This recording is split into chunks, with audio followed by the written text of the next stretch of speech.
बऱ्याचदा सकाळच्या घाईमध्ये टिफिन नाश्ता वगैरे बनवताना खूपच गडबड होते। सगळंच अगदी पटकन आणि वेळेवर बनत नाही। तर असं तुमच्याही बाबतीत होत असेल तर व्हिडिओ शेवटपर्यंत बघा। तर अशा घाईच्या वेळी तुम्ही मुलांचा नाश्ता आणि टिफिन या दोन्हीमध्ये असा एकच पदार्थ बनवून तुम्ही त्यांना देऊ शकता। वेळही वाचतो आणि अगदी कमीत कमी वेळामध्ये तयार होणाऱ्या रेसिपीज मी तुमच्यासोबत शेअर केलेल्या आहेत। व्हिडिओला सुरुवात करण्याअगोदर तुम्ही चॅनलवर नवीन असाल तर प्लीज सबस्क्राइब करा आणि त्याच शेजारील बेल आयकॉन प्रेस करून ऑल ऑप्शन सिलेक्ट करा। आता बनवूयात आजची पहिली टिफिन बॉक्स रेसिपी। त्यासाठी इथे मी 2 पिकलेल्या केळी घेतल्या आहेत। आता या केळी आपल्याला सोलून कट करून अशा मिक्सरच्या भांड्यात घालून घ्यायच्या आहेत। त्यानंतर यामध्ये अर्धी वाटी गव्हाचं पीठ घातलं, त्याच वाटीने 1 वाटी दूध घातलं आणि त्यानंतर 1 चमचा साखर घातली। केळी मुळातच गोड असतात त्यामुळे मी 1च चमचा साखर घातली आहे। तुम्ही तुमच्या आवडीप्रमाणे कमी किंवा जास्त करू शकता। तर हे मिश्रण मी मिक्सरमधून असं फिरवून घेतलंय। ते आता एका बाउलमध्ये आपल्याला ट्रान्सफर करून घ्यायचंय। त्यानंतर घातली पाव चमचा वेलची पूड आणि अर्धा चमचा बडीशेप थोडीशी कुटून घातली आहे। तर बडीशेप आणि वेलची पूड तुम्ही नक्की वापरा, याचा फ्लेवर खूप छान उतरतो या पदार्थामध्ये। तर इथे बघा मी हे सगळं एकजीव करून घेतेय या पद्धतीने। इकडे मी पॅन गरम करून घेतलाय।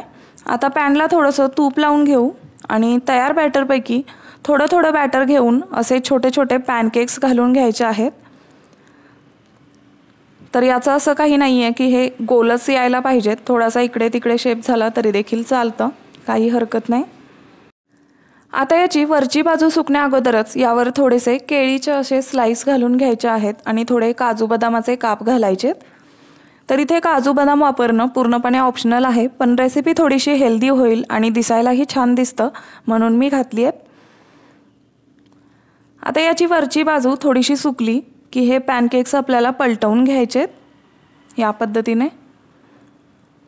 तर इथे बघू शकताय त्यांना किती सुंदर असा रंग आलाय आणि उलथण्याच्या मदतीने असं हे थोडं आपल्याला प्रेस करायचंय, म्हणजे मग ड्रायफ्रुट्स या पॅनकेकला अगदी चिटकून राहतील।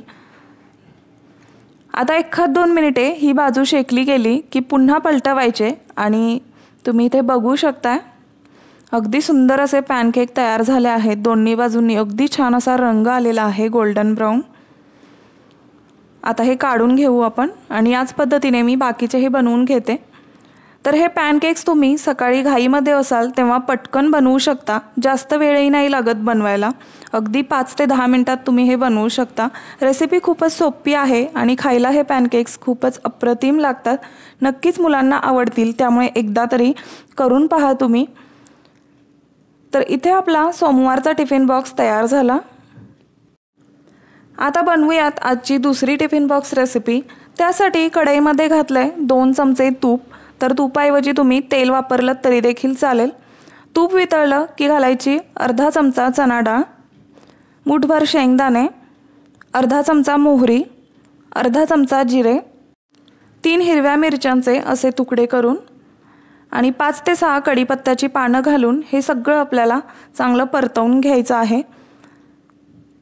तर हे शेंगदाणे व्यवस्थित परतले गेले पाहिजेत, त्यासाठी आपल्याला साधारण 1-2 मिनिटं हे परतवून घ्यायचं आहे, म्हणजे शेंगदाणे अगदी छान भाजले जातील। तर इथे हे मी सगळं 2 मिनिटं परतवून घेतलंय। आता यामध्ये अर्धा चमचा हळद घातली आणि हळद मिक्स करून घेतली। त्यानंतर शिजवलेला भात असा मोकळा करून मी इथे साधारण 2 वाट्या भरून होतील एवढा भात घातलाय। तर तुम्ही ते शिल्लक राहिलेला भात देखील वापरू शकता, पण लहान मुलांना टिफिनमध्ये देणार असाल तर शक्यतो ताजाच भात वापरा, नाहीतर दुपारपर्यंत तो भात खराबही होऊ शकतो।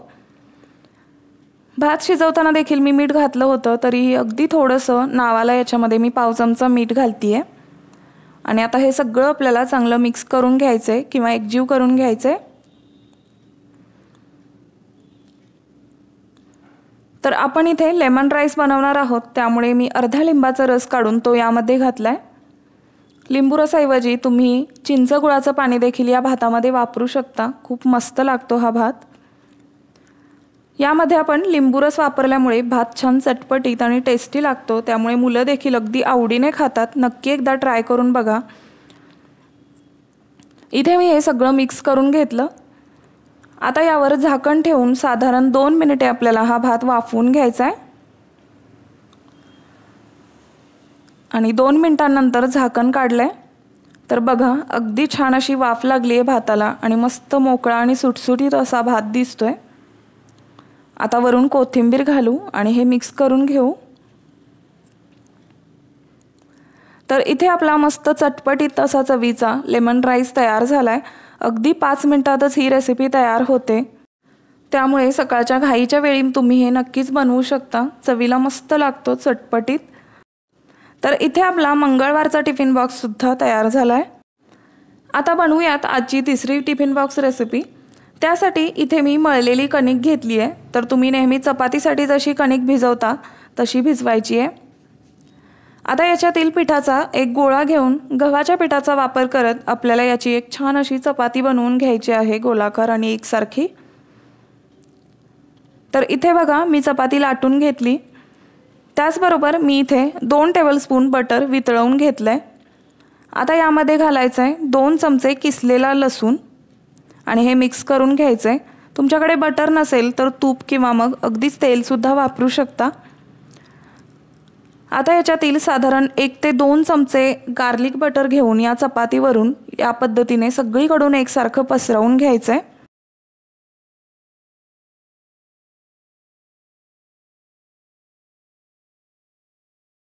त्यानंतर थोडीशी बारीक चिरलेली कोथिंबीर वरून सगळीकडून पसरवून घ्यायची आहे या पद्धतीत. आणि आता व्हिडिओमध्ये दाखवल्याप्रमाणे चपातीला असं रोल करून घ्यायचं आहे.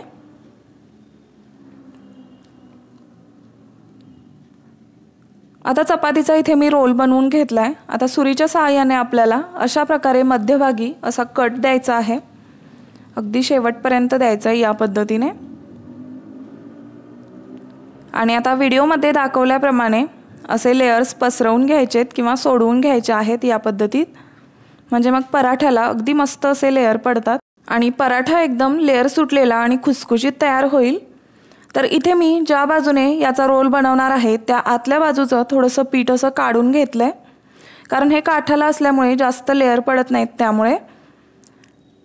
आणि आता या प्रकारे याला असं गोलाकार फिरवून घ्यायचा आहे आणि याचा एक गोळा बनवून घ्यायचा आणि थोडासा असा प्रेस करून घ्यायचा. आता गव्हाच्या पिठाचा वापर करून याचा छान असा पराठा लाटून घ्यायचा आहे व्हिडिओमध्ये दाखवल्याप्रमाणे. तर पराठा लाटताना बघू शकताय तुम्ही या पराठ्याला किती सुंदर अशा लेयर पडलेल्या आहेत. तर आपण जशी चपाती बनवतो तितका आपल्याला हा पराठ्याचा थिकनेस ठेवायचा आहे. इकडे मी पॅन गरम करून घेतलाय. आता तयार पराठा तव्यावर टाकून घेऊ आणि ज्या पद्धतीने आपण चपाती वगैरे भाजतो त्या पद्धतीने तेल किंवा तूप लावून दोन्ही बाजूंनी अगदी छान खरपूस असं भाजून घ्यायचंय. तर इथे मी तूप लावून हा पराठा भाजतीये, तर तुम्ही इथे तेलही लावू शकता. तर बघू शकताय पराठ्याला किती छान असे पदर सुटलेले आहेत किंवा लेयर आलेले आहेत. आणि तितकाच हा पराठा खायला खूपच खमंग आणि खुसखुशीत लागतो. तर इथे आता पराठा भाजून झालाय, आता काढून घेऊ. हा पराठा तुम्ही मुलांना टोमॅटो केचप सोबत देऊ शकता किंवा मग एखाद्या भाजीसोबतही देऊ शकता. अगदी पटकन होणारी रेसिपी आहे, खायला खूप मस्त खमंग लागते, त्यामुळे मुलं अगदी आवडीने खातील. तर तुम्ही एकदा नक्की ट्राय करून बघा. इथे आपला बुधवारचा टिफिन बॉक्स देखील तयार झालाय. आता बनवूयात आजची चौथी टिफिन बॉक्स रेसिपी. त्यासाठी मिक्सिंग बाउलमध्ये घेतली 1 वाटी भरून किसलेली काकडी. त्यानंतर घातला एक बारीक चिरलेला कांदा, 1 चमचा आलं लसूण आणि हिरव्या मिरचीची पेस्ट घातली. त्यानंतर 1 कप गव्हाचं पीठ घातलं आणि पाव कप बेसन घालायचे. त्यानंतर चवीनुसार मीठ, अर्धा चमचा जिरे, अर्धा चमचा धणे जिरे पूड, 1 चमचा लाल तिखट, अर्धा चमचा हळद, अर्धा चमचा ओवा, 2 चमचे पांढरे तीळ आणि बारीक चिरलेली कोथिंबीर घातली. आता थोडं थोडं पाणी घालून हे पीठ आपल्याला चांगलं कालवून घ्यायचंय. तर जास्त पातळही नाही आणि जास्त जाडही नाही, अगदी मध्यम कन्सिस्टन्सीमध्ये आपल्याला हे पीठ बनवून घ्यायचं आहे। तर इथे बघू शकताय मी अशा प्रकारचं घट्टसर असं हे पीठ बनवून घेतलंय। तर इकडे पॅन तापायला ठेवलाय। आता अर्धा चमचा तेल आपल्याला घेऊन या पॅनला ग्रीस करून घ्यायचे सगळीकडून आणि टिश्यू किंवा सुती कपड्याने आपल्याला ते पुसून घ्यायचे व्यवस्थित। आता गॅसची फ्लेम लो करायची आणि थोडंसं बनवलेल्या मिश्रणापैकी थोडंसं मिश्रण या पद्धतीने आपल्याला घ्यायचं आहे तव्यावर आणि पसरवून घ्यायचं आहे। तर हे अगदी सावकाश आणि जमेल तेवढं पातळसर हे पसरवून घ्यायचं आहे। आता वरून थोडंसं तेल किंवा तूप सोडायचं आणि मध्यम गॅसवर 2 मिनिटं ही बाजू शेकून घ्यायची आणि 2 मिनिटांनंतर बाजू पलटी करून दुसऱ्याही बाजूने 2 मिनिटं हे थालीपीठ शेकून घ्यायचंय। तर बघा इथे एकदम मस्त पौष्टिक असं काकडीचं थालीपीठ तयार झालं। अगदी झटपट कमीत कमी वेळामध्ये पटकन बनणारी रेसिपी आहे।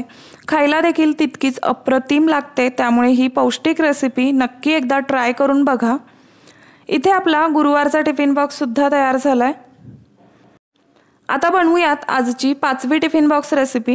हे 2 मध्यम आकाराचे बटाटे उकडून साल काढून किसणीवरून किसून घेतलेत।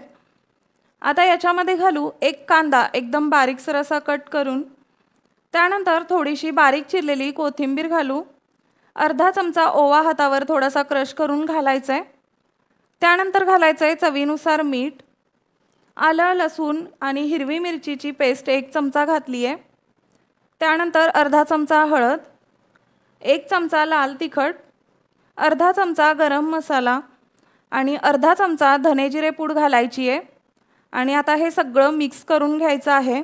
इथे तुम्ही हवं तर पॅनमध्ये तेलावर कांदा भाजून हे सर्व जिन्नस परतवून घेऊ शकता, पण या सगळ्या प्रोसेससाठी खूप वेळ लागतो, त्यामुळे ही सोपी पद्धत आणि शॉर्ट पद्धत मी वापरली आहे। तर अशा पद्धतीने तुम्ही नेहमीची कामं कराल तर अगदी पटापट होतील। इथे आपलं बटाट्याचं स्टफिंग सुद्धा तयार आहे। आता याच्यातील थोडासा पोर्शन घेऊन एक गोळा बनवून घ्यायचा आहे या पद्धतीने। इकडे मी चपातीला कणिक भिजवतो तशी कणिक भिजवून घेतली आहे। आता याच्यातील पिठाचा एक गोळा बनवून घेऊ आणि थोडंसं पीठ गोळ्याला लावून व्हिडिओमध्ये दाखवल्याप्रमाणे याची एक पारी बनवून घ्यायची आहे, कारण यामध्ये आपण स्टफिंग भरणार आहोत। तर बघा या पद्धतीने याला थोडंसं पसरवत असा वाटीसारखा शेप देऊन घ्यायचा आहे। तर इथे मी पारी बनवून घेतली। आता बटाट्याचं स्टफिंग मध्यभागी ठेवून साईडने पिठाने कव्हर करत करत हा गोळा बंद करून घ्यायचा आहे, किंवा सगळ्या कडा वरती अशा बंद करून घ्यायच्या आहेत या पद्धतीने। आता एक्स्ट्राचं वरती आलेलं पीठ काढून टाकायचं आणि गव्हाचं पीठ लावून याचा पराठा लाटून घ्यायचा आहे। तर लाटताना इथे लक्षात ठेवा हा सावकाश आणि हलक्या हाताने लाटायचा आहे, नाहीतर स्टफिंग बाहेर येऊ शकतं। अशा प्रकारे तुम्हाला हा पराठा जमत नसेल तर तुम्ही या अगोदर मी जो कोबीचा पराठा बनवला होता त्या पद्धतीनेही बनवू शकता। तर इथे मी हा पराठा लाटून घेतलाय। इकडे मी पॅन गरम करून घेतलाय। आता पराठा पॅनवर घालून घेऊ आणि चपातीसारखा दोन्ही बाजूंनी पराठा भाजून घ्यायचा आहे। तर मी इथे पराठ्याला तूप लावत आहे, तुम्ही तुपाऐवजी तेल सुद्धा वापरू शकता। तर तुम्ही इथे बघू शकताय पराठा छान टम्म फुगलेला आहे आणि सारण देखील अगदी सगळीकडून एकसारखं पसरलं गेलंय। आता याच पद्धतीने मी बाकीचेही पराठे बनवून घेते। आता पराठा आपल्याला थोडासा कट करून घ्यायचा आहे, जेणेकरून बॉक्समध्ये व्यवस्थित भरता येईल किंवा भरणं सोयीस्कर होईल। तर इथे बघू शकताय तुम्ही याचं जे सारण आहे ते मस्त सगळीकडून अगदी काटापर्यंत एकसारखं पसरलं गेलंय आणि एकदम मऊ लुसलुशीत असा पराठा इथे तयार झालाय। असा हा टिफिन मुलांना द्याल तर नक्कीच मुलं आवडीने खातील, परत आणणार नाहीत। इथे मी पराठ्यासोबत दही दिला आहे आणि त्याचबरोबर काकडी देखील दिली आहे। तुम्ही इथे मुलांच्या आवडीची फळे किंवा मग कुकीज वगैरे देऊ शकता। तर इथे आपला शुक्रवारचा टिफिन बॉक्स तयार झाला। आता बनवूया आजची 6वी आणि शेवटची टिफिन बॉक्स रेसिपी। त्यासाठी पॅन मध्ये घातलं 2 चमचे तेल। तेल तापल्यानंतर घातली अर्धा चमचा मोहरी, अर्धा चमचा जिरे आणि एक मध्यम आकाराचा बारीक चिरलेला कांदा घातला। आता कांदा मऊसर होईपर्यंत परतवून घ्यायचा। कांदा मऊसर शिजल्यावर एक टोमॅटो एकदम बारीकसर असा चिरून घालायचा आणि टोमॅटो देखील छान मऊसर होईपर्यंत परतवून घ्यायचा आहे। 2 मिनिटे टोमॅटो छान मऊसर असा होईपर्यंत परतवून घेतला। त्यानंतर आलं लसूण आणि हिरव्या मिरचीची पेस्ट 1 चमचा घातली आणि लसूण मिरचीचा कच्चेपणा दूर होईपर्यंत किंवा निघून जाईपर्यंत 1 मिनिटवर हे परतवून घ्यायचे। आता घातली अर्धा चमचा हळद, अर्धा चमचा धने जिरे पूड, अर्धा चमचा गरम मसाला, अर्धा चमचा लाल तिखट आणि आता हे 1 मिनिटवर आपल्याला परतवून घ्यायचे आहे। त्यानंतर इथे मी 1 कप भरून शेवई यामध्ये घातली आहे आणि चवीनुसार मीठ सुद्धा घातलंय, पण मीठ घालतानाचा व्हिडिओ शूट झालेला नाहीये, स्किप झालाय माझ्याकडून, तुम्ही नक्की घाला। तर इथे तुम्ही गव्हाची किंवा मैद्याची शेवई म्हणजे जी तुमच्याकडे अवेलेबल असेल ती इथे वापरू शकता आणि शेवई या मसाल्यांमध्ये व्यवस्थित एकजीव करून घ्यायची आहे किंवा मिक्स करून घ्यायची आहे।